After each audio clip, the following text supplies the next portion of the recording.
Okay, this is my latest idea for a coffee roaster. I'm calling it a sliding coffee roaster for now, until I come up with a better name.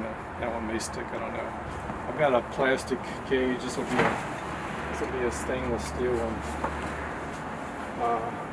When I get it all together, I just use plastic to test to see if it's actually going to work.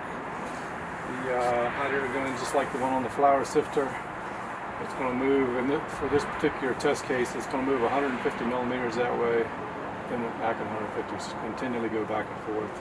And the drum's going to continue to rotate. I think it's clockwise to start with. Okay, we'll let it rip. I have a end stop here. Eventually, we'll have an end stop, so that way we can control the movement a little bit better.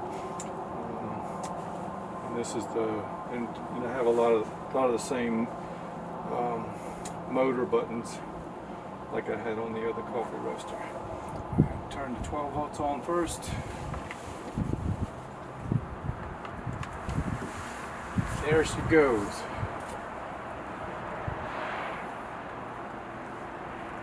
It's like ping pong.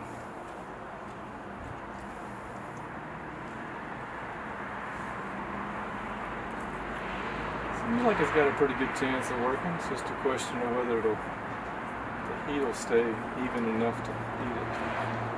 I have to adjust the movements on that. I don't really know till I try it.